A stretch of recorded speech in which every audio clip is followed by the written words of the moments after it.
Petty Officer Second Class, Jack Kenneth Homer, United States Navy, World War II. Folks, this is one of my best stories from Iwo Jima from the perspective of the Navy. Jack was a Navy coxswain. Those are the guys who navigated, lack of better words, they steered the boats into shore. In this case, Iwo Jima, February 19th, 1945, the bloodiest battle the Marines ever fought. Jack ferried troops to shore that day and took the wounded back to the hospital ship or ships out in the sea. They were anchored out there, and just tells an amazing story. This is really close to my heart, this story with Jack. I was fortunate to speak at Jack's graveside service. This was January 6, 2005 at Wasatch Lawn Park Memorial in Salt Lake City, Utah. I interviewed him at his home in Salt Lake City. It was the 30th of December 2004, just before New Year's. I stayed over New Year's and just had a great interview. It really touched me when I went to Jack's home. He had newspaper clippings on the arm of his chair, and he showed them to me. And those were the clippings that he clipped out of the local paper when I was coming to town. I'd been there several times earlier. He was hoping that I'd come to see him, and I finally did. It took me to the end of the year of 2004. But this was the beginnings of my film on Iwo Jima, my first film, The Battle of Iwo Jima. So Jack's story was just right along there. It just told some great stories. When you see the pictures of these veterans after the introduction, they're so glamorous. You have to see Jack's pictures. They look so great, something from a Hollywood movie. But like I said, he was a second-class petty officer and served his country proudly. He also was in the Marshall Islands, and he was in Japan. And he also served in the Korean War. I didn't even realize that after his interview, but he served in the Korean War. And then went on to work. He got married in 1952 and was married 50 years, lost his wife Merle in 2002, and we lost Jack in 2005, January 2nd, 2005. But what a great man. And I'm so happy to feature his story. He's in my Iwo Jima film, by the way. And he's also being featured in my book. Yes, I just finished writing about Jack in my book. I think it's like chapter 7 or 8, Capturing Courage on Camera. The title of the chapter is The Coxswain, C-O-X-S-W-A-I-N, Coxswain. Those are the guys who navigated the boats, like I said. And I've got them at Normandy, Iwo Jima, and elsewhere. So I wanted to also mention Jack was only 18 when he joined the military. So just another one of these young men who served his country well. And I know we have the freedoms we have today because of our veterans. So Jack, after the interview, Jack went into the bathroom. I had already left. He collapsed and fell into a coma. And he was taken to the hospital, rushed to the hospital there in Salt Lake City. 2 days later, I was in intensive care up there at LDS hospital in Salt Lake City, holding his hand, and he was unresponsive, but I know he knew I was there. The way his body moved, and they told me he knew I was there, so that really touched my heart, and he passed away the next day. So I've had that happen several times. I've interviewed a veteran, and within days, they've been gone. But, you know, I'm just so grateful that I had the time I did with Jack. I wish I could have known him when he was younger, but I'm grateful for his story. And I want to thank Mark Alvarez and John Donahue for helping sponsor this story, Jack's story. Gentlemen, thank you for coming forward and believing in my work and the work that I'm doing, getting these stories out, and honoring Jack's story with your sponsorship. I really appreciate that. And for your dedication to our country, to our veterans. And if either of you serve, thank you for your service. But I want to thank both of you from the bottom of my heart. Help me to continue doing these stories, showing these stories. That was really stupid. So thank you both, Mark and John. I greatly appreciate both of you. God bless you. Folks, I would encourage you to get involved with this work. There's no commercials here. Some people don't like me saying that, but there aren't. There's no distractions, no interruptions. People send me videos if there's too many commercials, or if there's a commercial, I don't watch it. It could be the most powerful video ever. So it's really exploited on that end. So enough said with that. But I'm happy to receive donations for this work. And there's information in the video description of all my videos, comment section of this video, or my website, larrycapetto.com. You can go there and click on the link. So I appreciate those of you who watch these introductions. This is important. This is the way I introduce my stories. I can share a little bit about the veteran, and I think it's a very important part of the story. So thank you for watching these introductions. And like I said, if you want to become a part of this or my radio station, Voices of History Radio, let me know. If you want to get involved with my book, I'm writing my book, Capturing Courage on Camera. I feel it's going to be a very long book, and probably a part one possibly. There's too much to share in 22 years plus work, almost a quarter of a century. So, but it's coming out Veterans Day, November 11th this year. Capturing Courage on Camera, Barnes & Noble, Amazon, all the major retailers are going to carry the book. I've got a publisher. Very excited, and thank you for those of you that have already helped me with this project, Capturing Courage on Camera. You know who you are. Thank you. You helped me and helped pave the way for me to be able to do this, so I'm grateful. Folks, let's honor Jack Homer now. Thank you for watching and listening. If you haven't subscribed, subscribe to this channel. Alvin, we haven't hit 100,000 yet. We're about 81,200, so I hope we can do it by the end of the year. So that's my goal. All right, folks, thank you, and I'll talk to you in my next broadcast. God bless you.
Jack, we're going to go ahead and start. Just want you to relax. We're just going to talk, but I'm mainly going to focus on Iwo Jima. And tell me, were you a Navy coxswain? Yes. Okay, just tell me a little bit about, now did you take troops in on D-Day itself, the first day of the landings there at Iwo Jima? First day. Can you just give me a little bit about what you remember about the night before, where you were, and what your thoughts were the night before the February 19th? Yes. We had the 3rd Marine Division aboard the APA that you see, that big ship. Okay, they're going into the beach the next day. So we had a chance to talk to some of the Marines that had already been in other battles in the Pacific, you know. And so we learned a lot from them, I'll tell you. Otherwise, I wouldn't have the foggiest idea of what to expect going into the shore for landing, you know.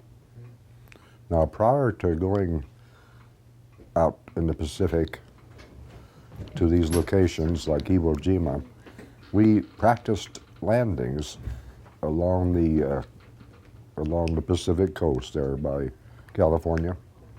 We practiced landings with our landing craft because you get so many different kinds of beaches where the craft has to go and let the troops out. Now, unfortunately, the beach at Iwo Jima was rather steep. We practiced more on a flatter surface, but we didn't know what to do. We lower the ramp on the craft a little bit until it would make a contact with the sand on the beach. And then you go forward and dig that ramp into the sand, which stabilizes the craft. And also the ramp isn't so low that the water would come in. You have to make it just low enough to where they can get out without having a difficult time of it. So you did some practice landings off the coast on the coast of California before you even went over there then? Yes. Now you're talking about a Higgins boat. Yes. Okay. Can you tell me just a little history of the Higgins boat and what type of purposes it was used for? Obviously for the assault landings, but just give me a little bit about the engine, the size, how many men it held, things like that. Yes, we carried about 26 Marines, or we could carry a Jeep. It would hold a Jeep. And, but as far as the engine size, it was a diesel engine, but I can't recall the horsepower of it. Machine gunner on that craft? Yes, we had. Tell me about the boat personnel and what they did. All right, there was a crew of 3, including myself, and each one had an activity that they took care of during the landings, such as lowering the ramp or cranking it back up when we were through. Now, who did that? You or the boatman or the bowman? The bow man was in the bow, and then of course we had an engineer, and he took care of the engine. And we did have 2 machine guns, 30 caliber, mounted on the rear of the craft, and they would rotate on a gun mount, and which it made it rather dangerous because I was always standing steering, and I was much higher than the guns. So we had to make sure that whoever was firing the weapon didn't swing it all the way around to where I was, or anybody else for that matter. And there were many times that we would mount a smoke machine that created a fog around whatever surface you wanted it to do, such as we had the landing company had this tanker, and they wanted to protect. They wanted to put a smoke screen around that huge ship so the Japanese kamikaze would not bomb it or dive at it. And so that was quite an assignment to go around that ship until you covered it completely with a smoke. And then What were you doing the night before the landing? Were you on The night board be- the LST? What were you? Yeah, What were your thoughts that night about the next day?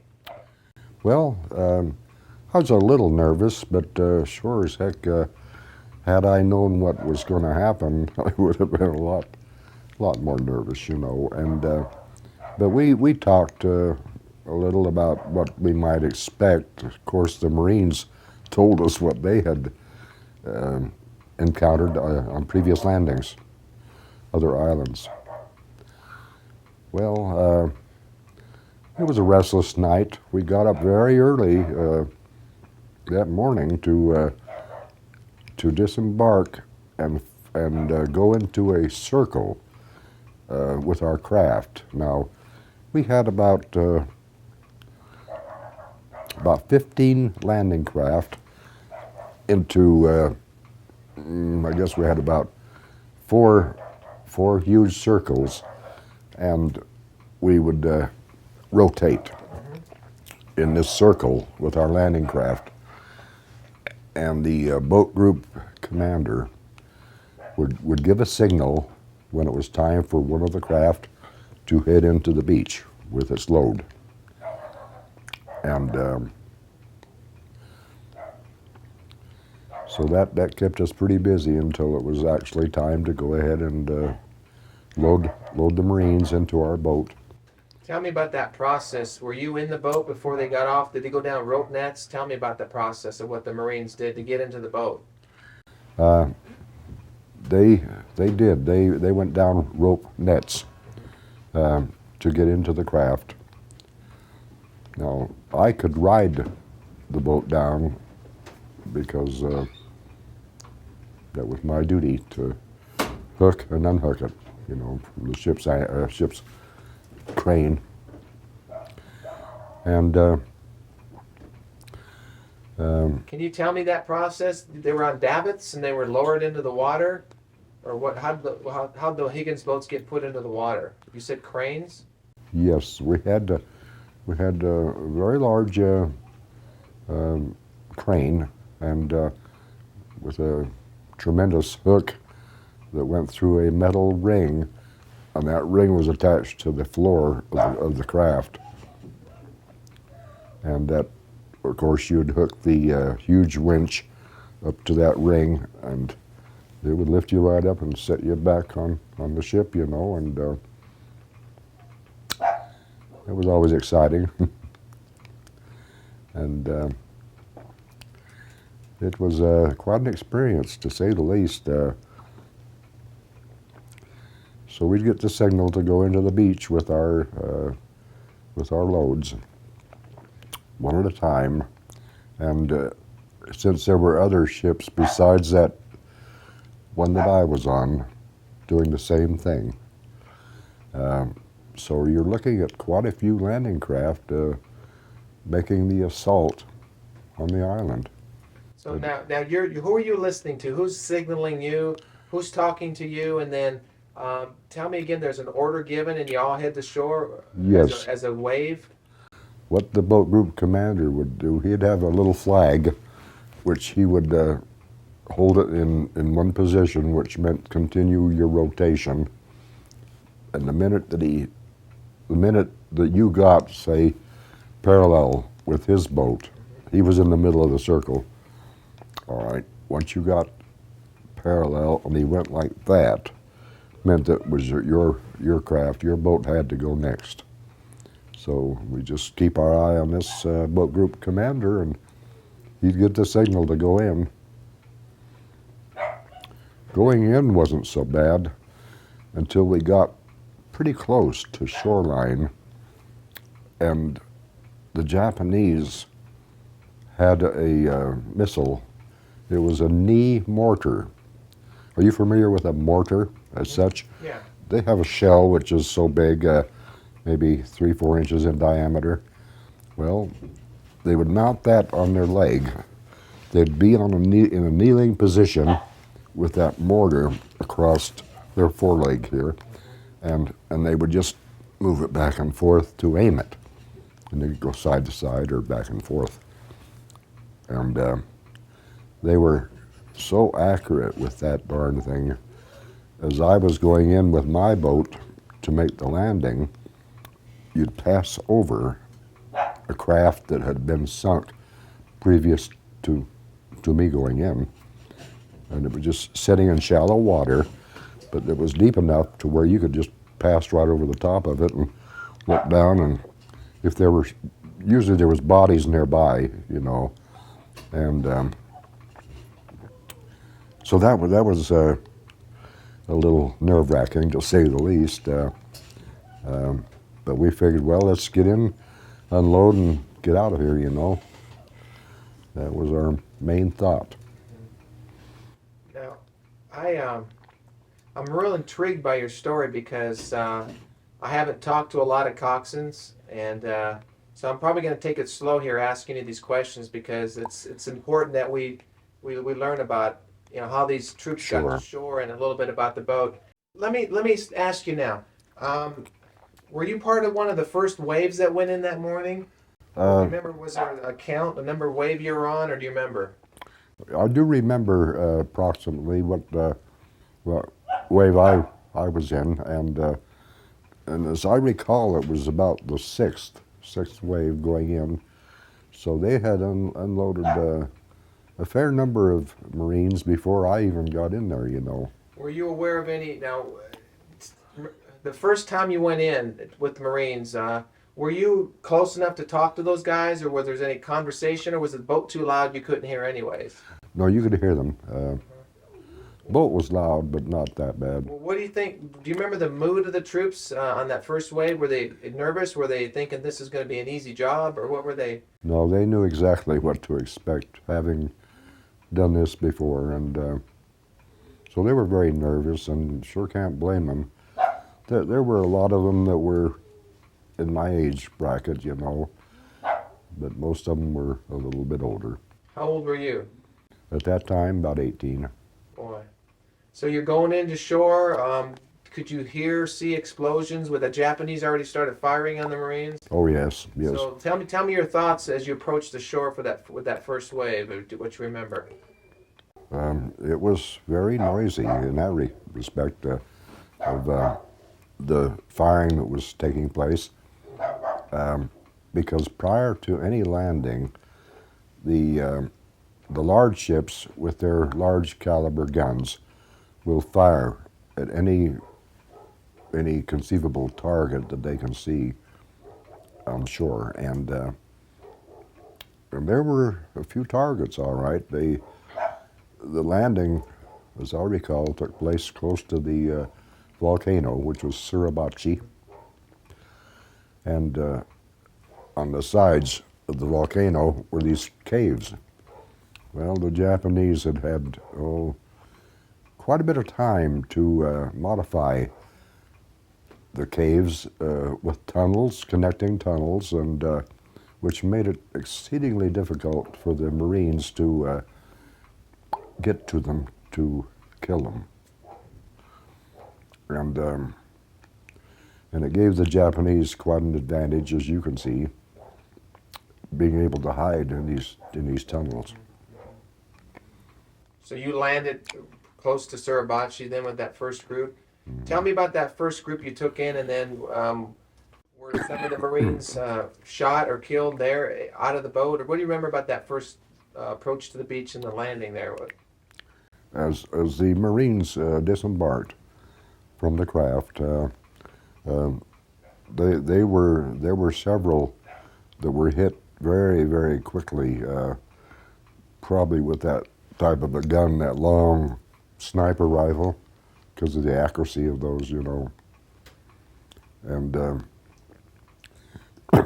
so, yeah, there was a lot of the Marines being shot, and of course we were a little concerned about.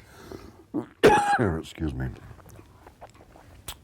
We were a little concerned about our own welfare, and Tell me about the fact that you landed, they got out. Who gave the order for them to go, and then did you back right out and take off to go get another load? no, we had in each craft there was what would you call a lead soldier or Marine who would tell the troops, "All right, it's time to go," you know. Oh, gosh. And so he gave the instructions. Once we made it to a point to where it was time to lower the ramp and then push that ramp in further so it was stable, then he would give the order to disembark. And most of the time, if you can get the ramp down low enough, it's easy enough to walk out. But when you got a little elevation on it, it's a little more difficult because they're carrying a fair load of weapons and provisions, you know. And so, yeah, a lot of excitement on that first landing that you make, I'll tell you. I mean, what did you see on the beach? I mean, I hear stories that there were a lot of casualties on the beach. What did you see on the beach from the Higgins boat? What were you seeing? Well, after we got over the shock of seeing the sunken craft, of which I was one of them, and you know, and we were hoping that we could get in there and land without any problems. Well, there's always problems. If there's any wind or storm in the area, it's going to make the landing that much more difficult because of the craft moving around and whatnot. And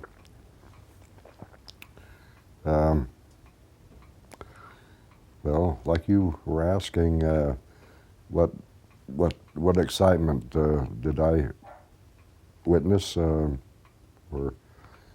see at the time? And it was very exciting. But like I mentioned before, that I was younger than most of the others, you know, and you don't realize the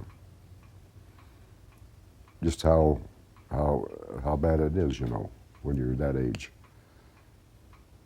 So maybe that was a good thing. Yeah. So did you just go right back out though and leave the beach and go get another load of Marines? Yes. Tell me what your job was and how you did that. Did you bring the ramp up? Tell me the process. What happened? Okay. Once the troops were all out of the craft, it was immediately time to get out of there, and so we would start cranking the ramp back up and then lock it in place, and then head for the ship. Now later on, few hours, you know, we would get signaled to return, even if we were empty. We were to take wounded or dead soldiers, put them in the craft, and then take them either to a hospital ship or to their own ship that they came from. And Tell me about that. Was that hard for you? What role did you play helping them aboard? Tell me about how that process worked. that there was enough people helping to get them, the bodies of the wounded and whatever, into the craft.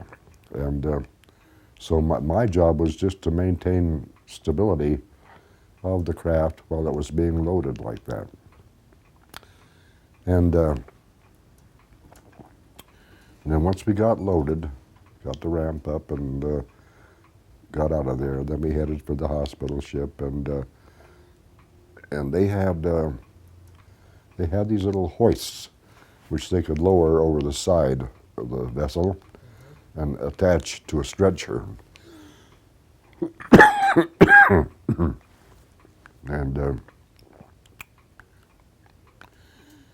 And then they would hoist the person aboard the hospital ship, and hoping that they could be treated and get better, you know.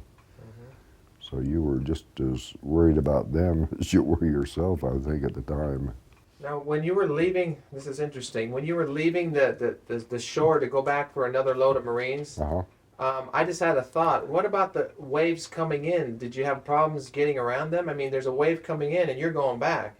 How did you direct traffic?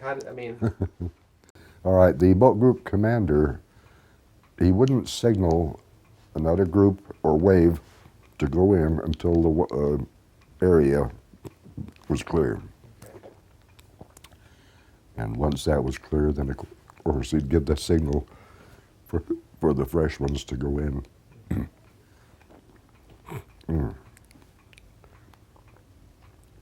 So you went, did you go turn around and go, I mean, did you turn the boat around and head back to the ship? Is that what you did? Well, okay, once we got rid of our load, and then we'd go back to the ship for a new load. Then we'd go back in the circle again before going in, and then they'd give the signal to go to the beach. And yeah, it was a busy place there on the beach with craft coming and going, you know. And how far out was that ship with the more Marines? A mile offshore, or how far did you have to go back? well, let's see, try to guess as to that distance.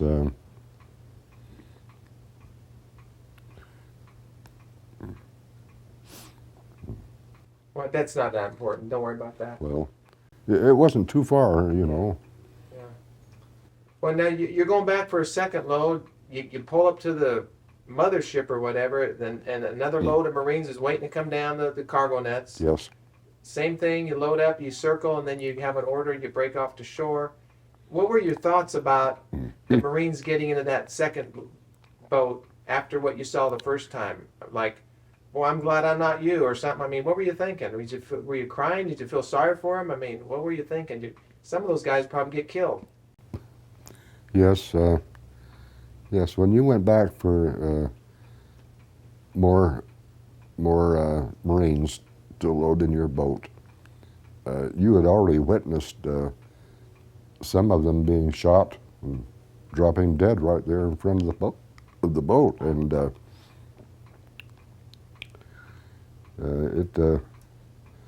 it gave you a lot to think about. Yes, but you didn't get too emotional. Why wouldn't you get emotional? I mean, what was keeping you from going crazy? I mean, how do you stay Well, focused on what you're doing? because you had to keep in mind and try to remember all the things that you had to do to get those guys from the ship that they were on over to the shore. That fact alone, of the things that you had to remember so that you didn't foul up, kept you, fairly sane.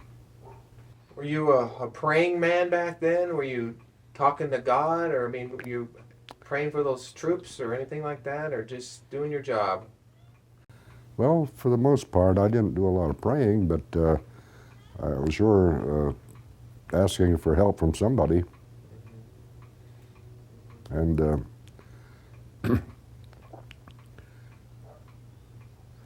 to a bunch of young guys into given a job like they had, doing what they were doing, it was pretty exciting, to say the least.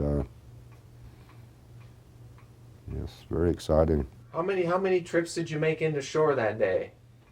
On any one day, like Well, the first day. first day. Let's see, those.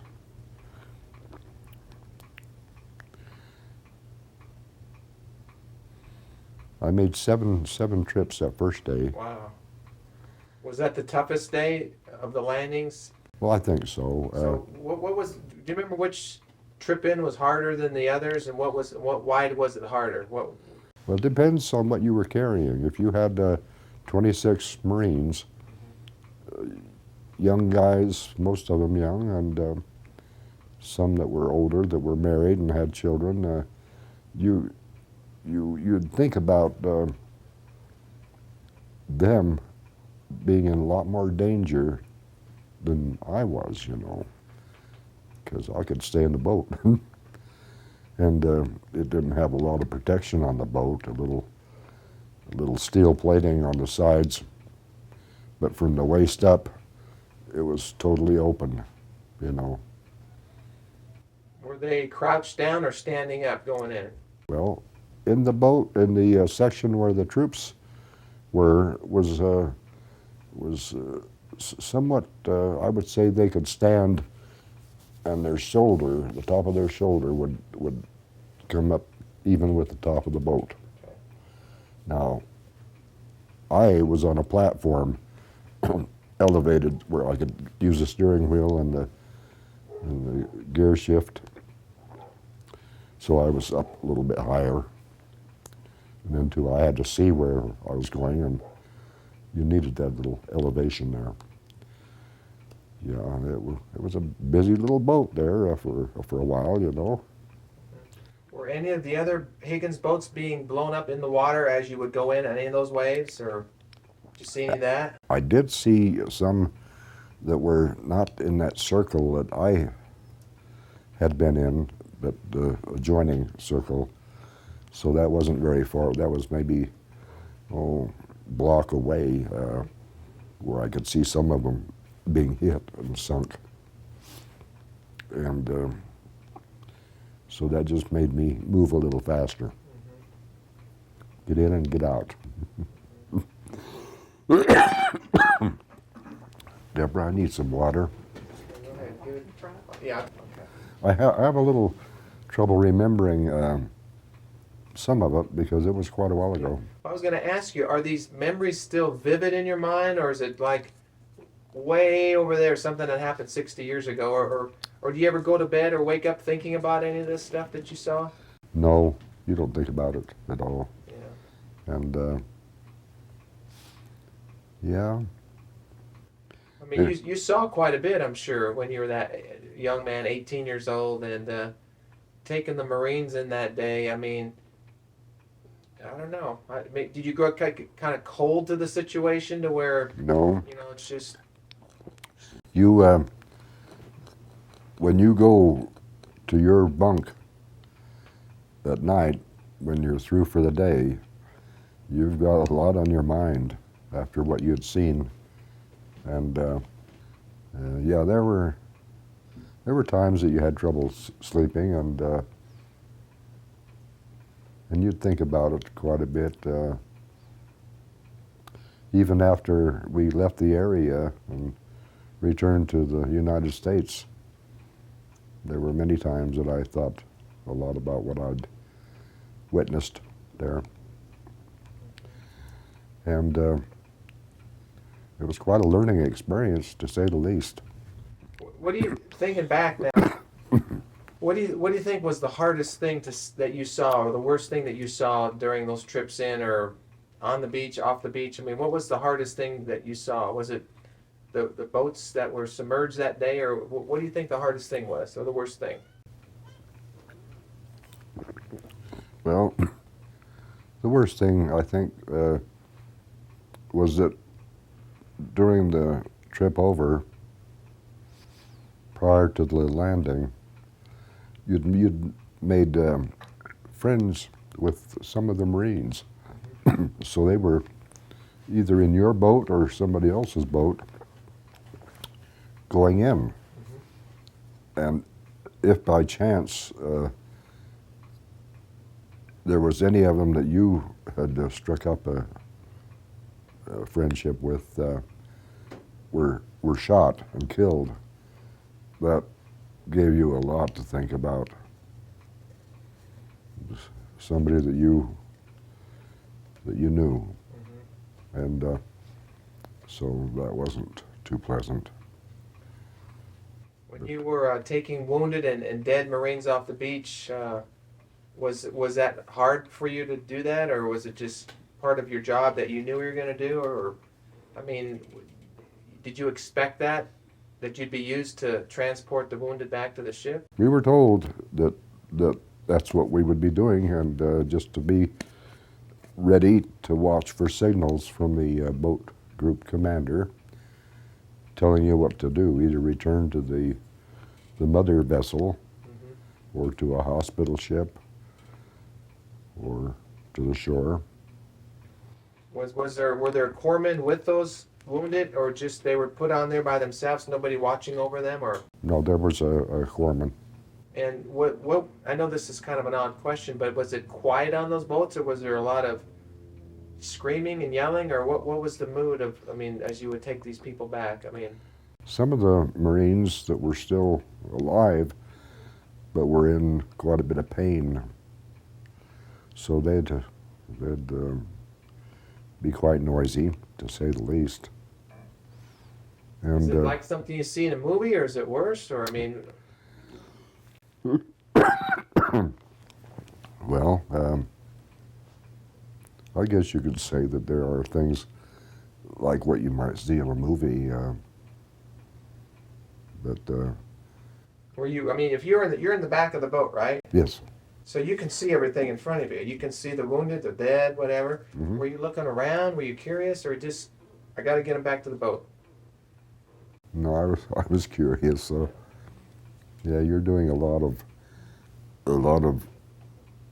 moving around, trying to keep busy and do what you're supposed to be doing, and doing the job right. That was the important thing, is to make sure that you get the vessel in and you get it back in one piece. And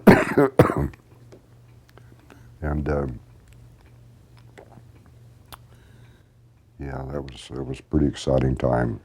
Were you? Was there ever like a chaplain or a Catholic priest or anybody on those ships, or was it just corpsmen that would go back? Anybody giving any last rites or anything like that? Did you see anything like that? Yes, Can you tell me what you remember about that? there were some the priests that were on shore that were trying to administer to some of those that had been shot, and that he would talk to them and or do last rites. But you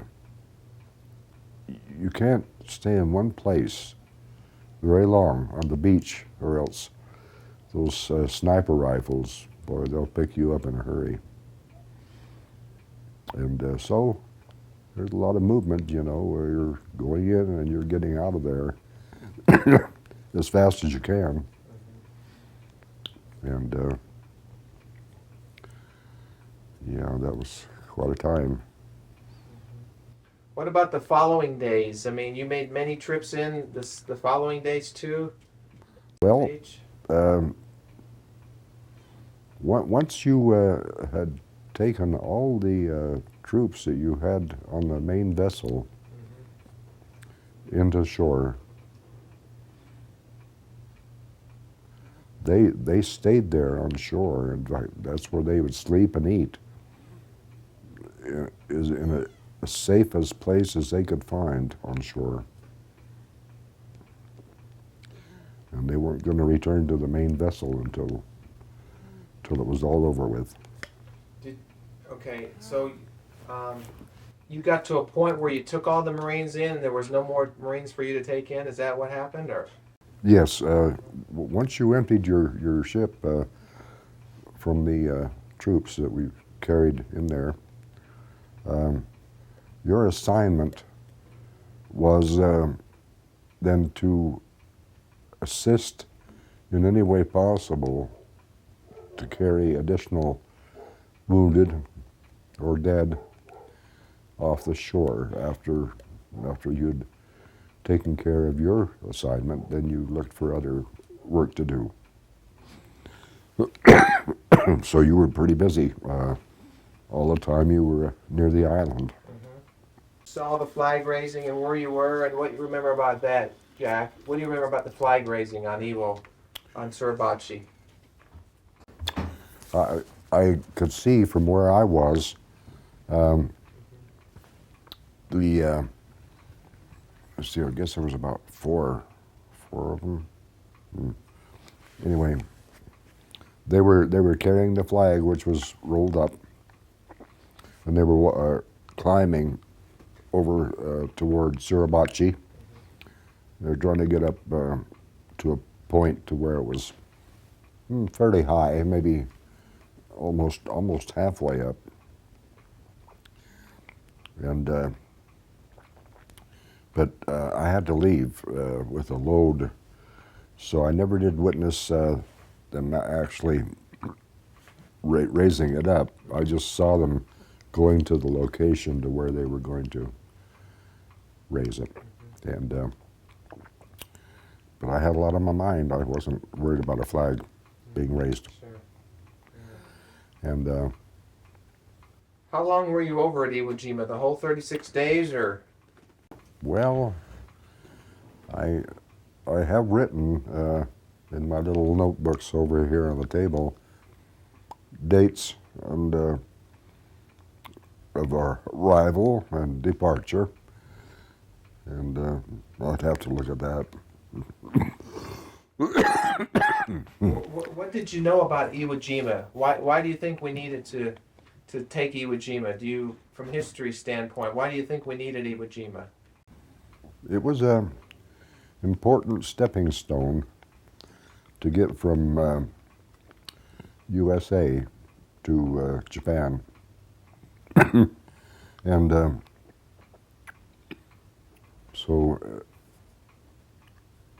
that was just one of the last remaining obstacles before we actually went in to the island itself, the island of Japan, and asked for their surrender, which took place not too far in the future from our landing there. There were other islands that we had to, pardon me, other islands that we had to stop at on the way to Japan. Okinawa was one of them after Iwo. And yeah, I can tell you that that was very exciting when we finally got the word to go in to Japan, and everybody was carrying some sort of a weapon, you know, whether it's a pistol or a rifle or the machine guns on the boat, because you just didn't know what to expect, whether the citizens would be hostile or quiet, you know. And as it turned out, there was no, they didn't put up a fight at all. The citizens or the soldiers, or they'd had enough. And Let me ask you a question before we get off this. When you took the wounded back to the boat, Yeah. or the dead Marines, how did they get up onto the ship? Did you hoist it up to the top? what, What? the vessel or the Yeah, the Higgins boat. Oh, the How Higgins did they boat. get the wounded off of there to the ship? How did they do that?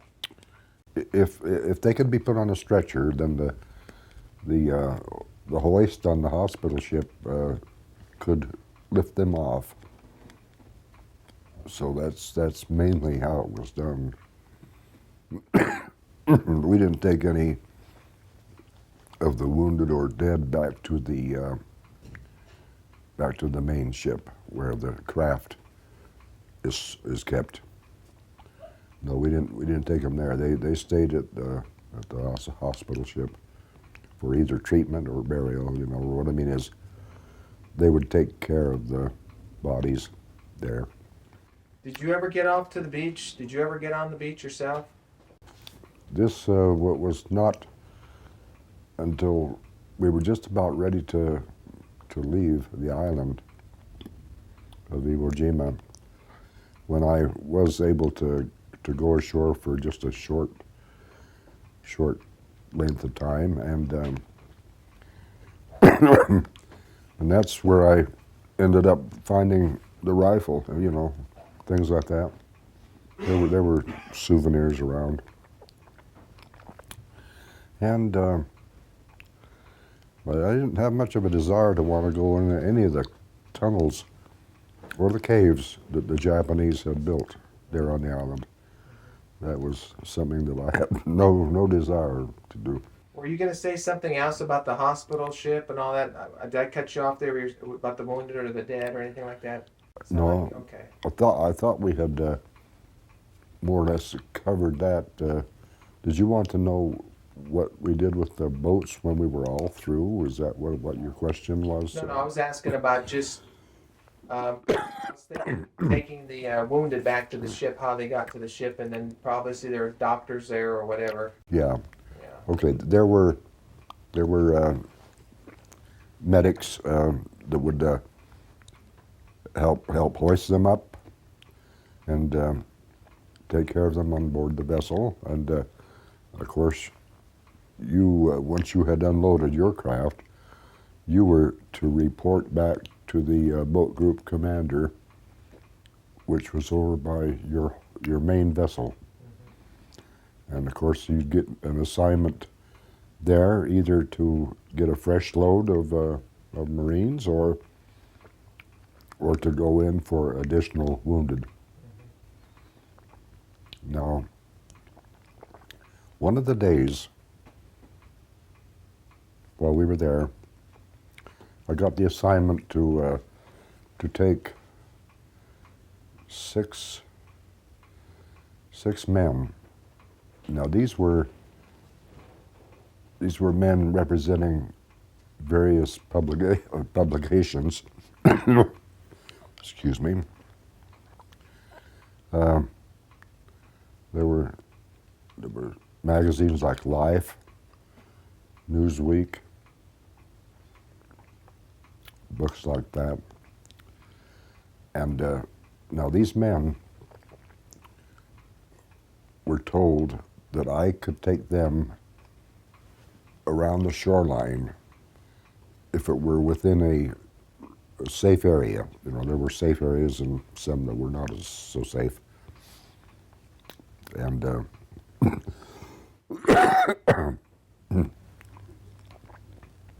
So I took my load of with the cameras and everything, and they were taking notes and taking pictures. So that was a little unusual to have a load like that, which I hadn't done before. Let me ask you a question kind of off of Iwo Jima now, but what does freedom mean to you? Jack, as a World War II veteran and as an American, what does freedom and the price of freedom mean to you? Well, it, of course, I learned to respect,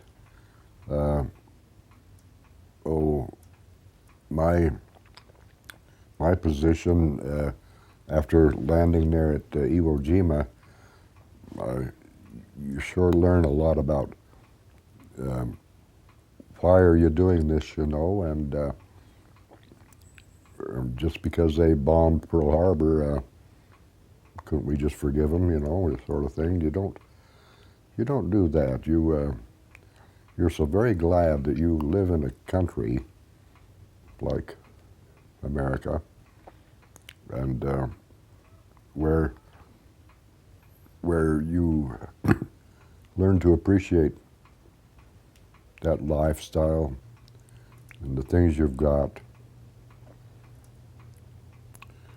Yes, you think about that when you're watching the Japanese shoot down some of your friends right at your feet, and it's quite a learning experience for someone that's maybe only 18 years old. I learned a lot. What would you tell a young person today about freedom? I mean, we take our freedoms for granted a lot of times. I mean, what would you say to a young person about freedom and the price for freedom? Well, it may be difficult for them to appreciate what they've got because it was just handed to them, and if they had had to work hard or fight for it, then they would know what the word freedom really meant. And so, yeah, when you're just telling a young person, well, what do they think about freedom and this sort of thing, you try to relay your feelings to tell them what you think of freedom, living in a country that where they're not fighting all the time, and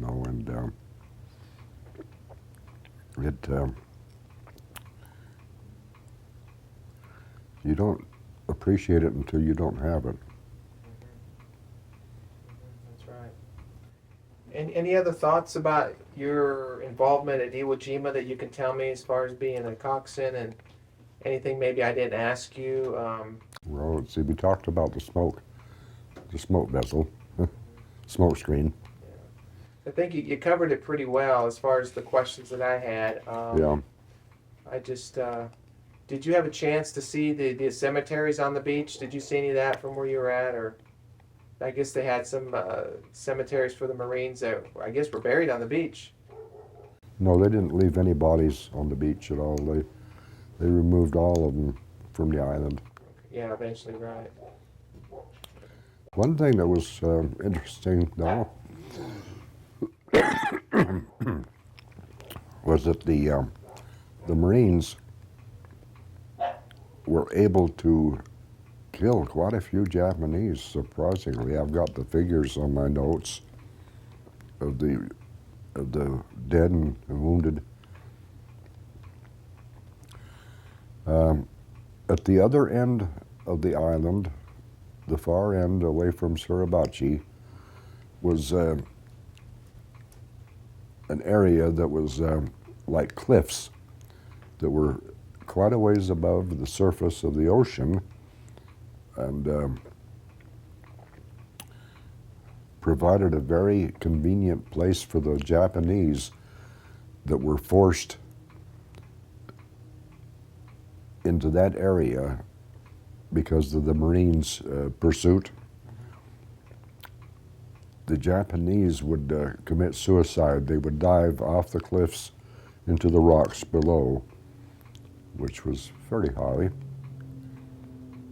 And so that was one of the interesting places that we saw when we were maybe maneuvering in that particular area with our landing craft. Kind of like a sightseeing tour, you know, if you want to call it that. But we were very curious about other parts of the island. There were landing strips there for aircraft to land on, because it really wasn't a very big island.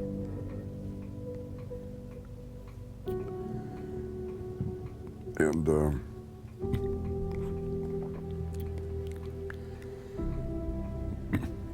well, I'm gonna ask you to do something. I'm pretty much done with the questions, but I want to ask you. I like at the end of my interviews, if you're comfortable with it, can you do a salute into the camera for me?